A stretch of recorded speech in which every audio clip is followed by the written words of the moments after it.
Welcome to the Mentor Studio, where today's thought leaders and leading entrepreneurs inspire and bring real-world ideas that help you take your career to levels you've only dreamed of. Now buckle in. Here's your host, Michael Silvers.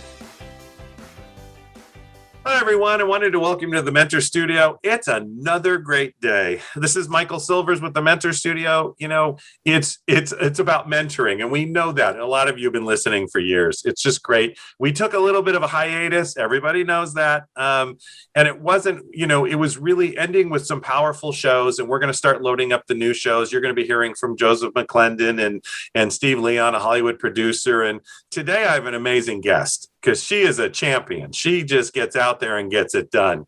But I want to let you know, if you want more information about the Mentor Studio, you can do a couple things. If you're in the United States, you can just text TMS to 26786. That's TMS for the Mentor Studio to 26786. If you're outside of the US, you can just go to thementorstudio.com. That will give you the information of our mission, where we're going. We also have an open Facebook group, which you can just search up on Facebook. And we're also going to put the link on the website there. If you do the text opt-in, you will get that plus my Instagram and my I just want to put my LinkedIn. So here we go. Vivian So launched her first website in 1997.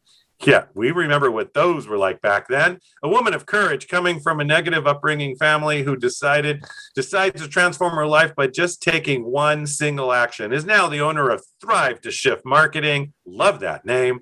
Where she decided to use digital marketing to transform the lives of many others. Welcome, Vivian. How are you today? Hi, I'm doing great. Fantastic.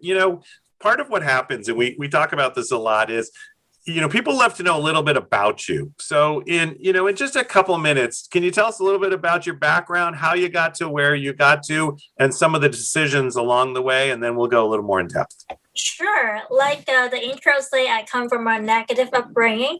And although I got a college diploma, I stuck in a cashier job for 6 years. And I was like, why would you do that? You have a college diploma. But I was in that negative space that I couldn't get out of until one day I can no longer take a job because I was sick. I was like, in a split second, I can change my mindset. It doesn't need rah-rah, doesn't need anything, just like a split second. I'm at the bottom of my group. I'm going to take action. And I sent to my LinkedIn connection an invite to serve them. And I got a job offer at a niche I never heard of.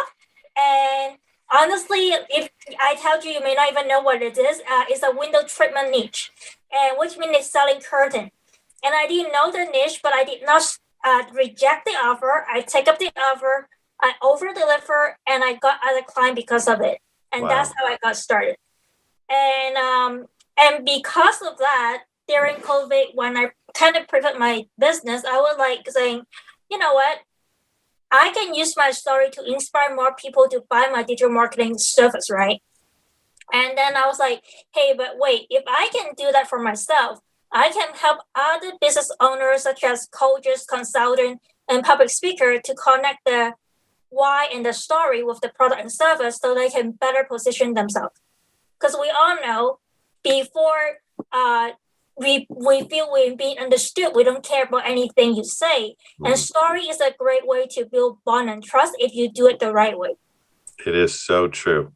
It is so true. And within what you're doing and you're creating, we used to always talk about the great book, right? We read a book, or we read, in the business world, everybody talks about Think and Grow Rich, which I read a lot of times. But, in your upbringing, your background, in your earlier career, and nowadays, if you ask that question, for young entrepreneurs, they'll talk about the podcasts, the YouTube channels, the things that they watch every day or keep them moving. What book or what podcast or what got you going, and what keeps you going daily? Frankly, I have to deal with my faith. I do scripture meditation every morning, and I use it as a way of comfort myself and other people. So I lead scripture meditation every week at Clubhouse, and basically I use scripture to comfort people. And I think that when you have strong faith in God or in your spirituality, you have more power because you know that you're being taken care of. You have that strong of like everything is going to be all right. Mm-hmm. You know, it's funny because actually the last podcast I did that will be broadcast probably right before yours, it was Ada was on, and she was talking about now, audience, remember, all religions, we don't talk about any specific, we don't, but it's now come up in 2 podcasts, which is really interesting. And I was letting her know the story so everybody gets to hear the story. Is when I first started to do stage work, I would sometimes get onto stage. And, you know, in the personal development world, you had to be careful on stage what you said, because you don't want to take one group out just because, right? It's not the same religion or background or whatever that is. But I would go up and say, you know, I was almost late today because mass ran a little late. But I got here. And for me, what it is it's a grounding. It grounds and it puts me in that right frame, because I go almost every day with my wife. And it's good to be able to sort of talk about that again. And it's like, that's okay to talk about whatever religious background you come from, that importance for grounding us and keeping us going. So thank you for bringing that up. That's too funny. It's 2 weeks in a row. I love it. I just love it. And, you know, if you look at, you know, the world is different right now, right? People have really jumped into the digital the way they never could, because some of them just got thrown into it. And they still don't quite understand it. Can you tell us a little bit, just from your sense, you've been in digital for a long time, where digital is going, and from a business perspective, what I should know? Well, lots of people think digital marketing is creating landing page, doing email marketing, and all those individual tasks. But ultimately, digital marketing is supposed to bring the visibility, the branding perspective for a company, so that they can bring in more sales and income through building a stronger bond with your audience. Because marketing is all about the pre-sale, and sales is closing the sales. And I think lots of people think marketing and sales is the same. They're actually different. And to pre-sell them, you do need the kind of visibility, the kind of branding that you need for doing, like whether you're doing social media or doing pay ad. The whole thing is about pre-sell the service so that when you go to the shopping cart, you're ready to buy. And so that's what it is. And when I first talk about how story related to digital marketing, some of them didn't get it. It's like, I thought you are the storytelling person. How that is digital marketing? And I was like, which brand does not have a story? Which marketing, the goal is not about bring to more eyeball, bring it to in front of more ideal customer to get visibility. And I think we forgot about that. And lots of people say, well, it's kind of hard to link digital marketing with ROI, right? Well, the best ROI is how many eyeball you get when you do your digital marketing. Because the essential that bring you in front of enough people. And if your strategy is correct, you hit the customer and resonate with them, they will hear your pitch. Because when they feel they understood, they are more willing to open up their pocket and open up their mind for you. Love it. I love it. And it is that piece of, it's giving them, you give them, and is there a fine balance between information and too much information? And so that, I think, is that critical. How much do you give the audience where I've slayed them and they don't want to buy anything from me or even move forward? And how important is it also with customers nowadays that you see about also creating a community? Well, me, myself, when I buy a program, community is the one that I'm looking at. Because even though you have a regular, thing that I can look up online, community and support from the mentor is what I'm looking for when I join a program. That is not replaceable. Because a good community that is safeguarded, that is accept everybody and never kind of have any bully and other stuff, it helps the person grow. Because starting a business can be really stressful. Keeping a business up and running can be really stressful. And at those times, we want to have a buddy to fall back on, to be a accountability partner, or someone that you can actually share your idea with, discuss with you, and warn you something, rather than someone at our home may not necessarily understand our world. They may not even understand what is digital marketing. And it make it really hard if you don't have that companionship going on within the community. Yeah, that's actually great, because, part of the reason when we started, it almost sounds like a plug for the Mentor Studio, so thank you so much. But, part of when we started it, and really when Mary Glorfield and I became business partners, was also yeah, she was with Tony for 18 years and as VP, but it was I needed that like-minded individual.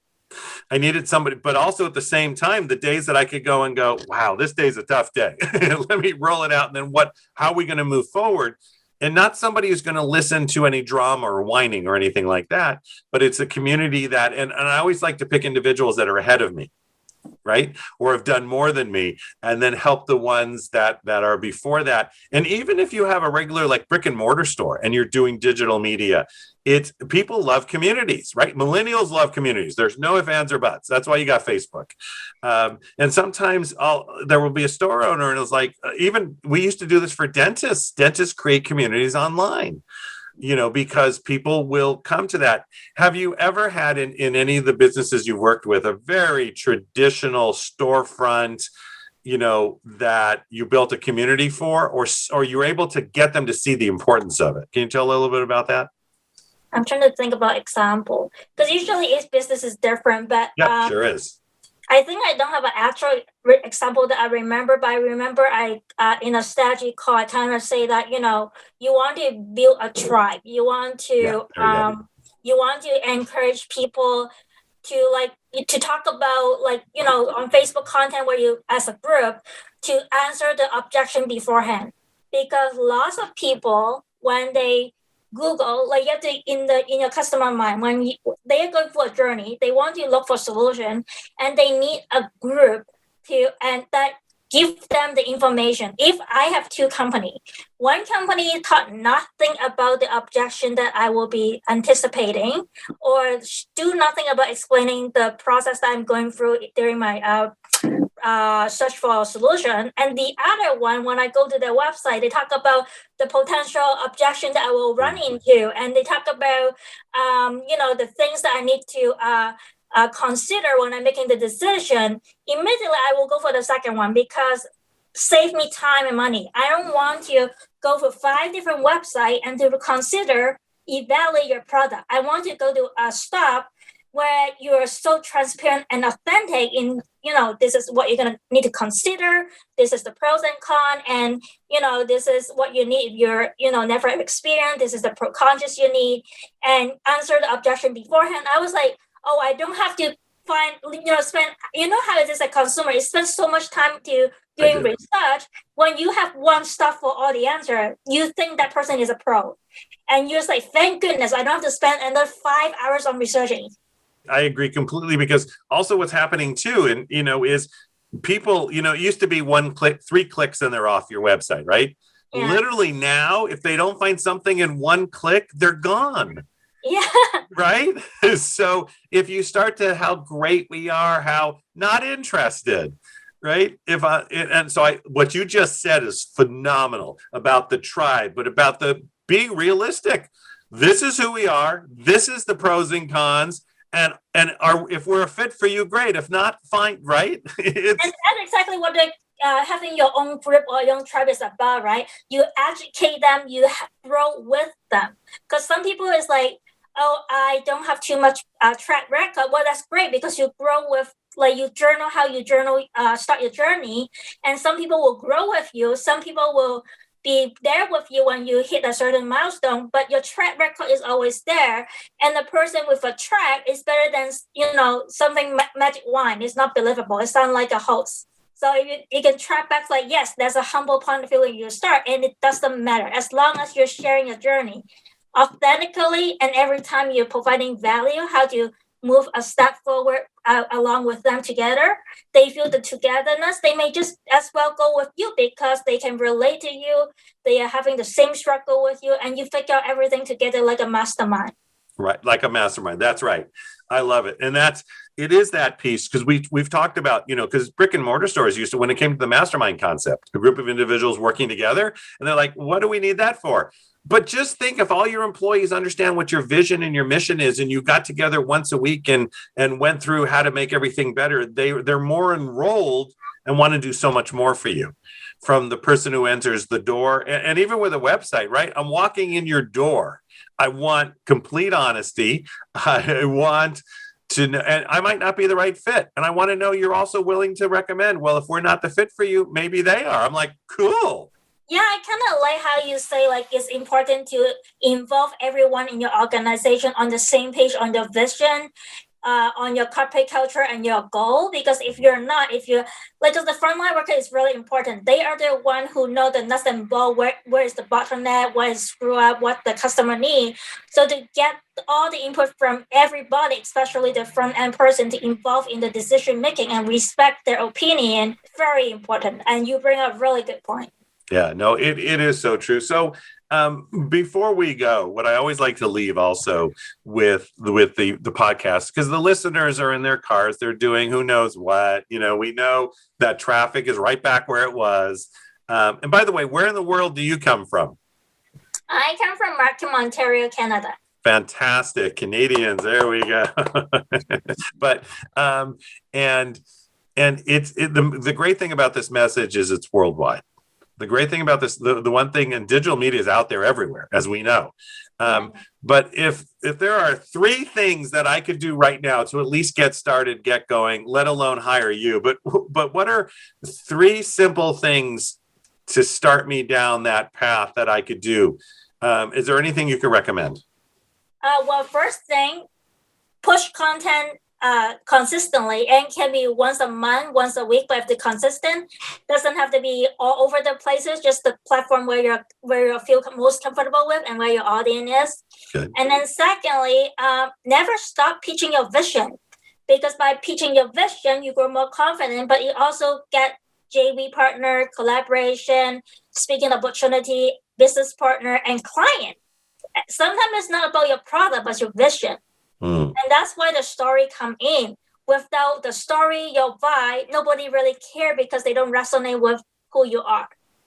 And that makes it special. And the last thing, the third point, I think you should able to describe your business in 2 to 3 sentences. So if you cannot do that in the events, let's say networking, you cannot do that. Like, who is going to listen to you? Like, you just missed the boat kind of thing. You got 90 seconds. Love it. I love it. So if they want to reach out to you, connect with you, what's the best way? I can give you my Calendly link where they can book a free 30-minute session with me to talk about anything they want about the digital marketing, able to help them to assess where they are. And I will include that in the show notes so that they can, easily find that free 30-minute consultation with me. I also have a website, vivianso.com. And when you go there, you will be able to download one of my book, which is talk about my life story. And, just hopefully it will be inspiration to you to start a digital marketing business. Fantastic. Well, it's been great today. Thank you so much for being on. And, and thank you also for being, you're a mentor in the Mentor Studio, and you're on the calls. You're there to be of service. You're a newer member, but it's great to have the mentors who are really looking at that long-term mission, which is to serve the underserved, to serve those who will never, could not afford, or sometimes it's not always about the money. It's they don't have the mindset that I really need this. So we're making a difference in a world that way. Looking forward to our world tour, looking forward to everything we do. And for those of you out there who want to connect with us more, just very simple in the US, text TMS to 26786, TMS to 26786. For those in the rest of the world, you can, we're one world, by the way. You could just go to thementorstudio.com. And Vivian, it's been great to have you on. It's been great to have you as part of this group. And I look forward to the work we'll be doing for years to come. Any last things you'd like to say to the group before we let them go? Well, the last thing I want to say is that don't belittle your own story. Your story matters. It doesn't matter you feel like you have a boring life, but the little thing you share that can actually share your day with somebody can potentially help somebody the entire day, because the struggle you go through, you're not alone.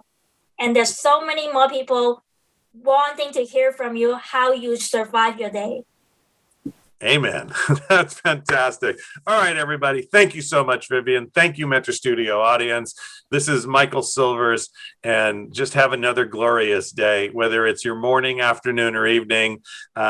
take the information in, use it today. Don't wait. Don't think, oh, I'll do it in the next couple of weeks. Really take that information in, take the notes. There were amazing tidbits today, and get going out there and be of service. Help somebody else today that you normally wouldn't have. Thank you from the Mentor Studio, and Vivian, you have an amazing day. We're honored that you invested time with us today at the Mentor Studio. Now, don't be greedy. Share this knowledge bomb with all your dope peeps on Facebook, Instagram, and Snapchat. Actually, we'll even pay you to do it. To get the deets, please check out thementorstudio.com.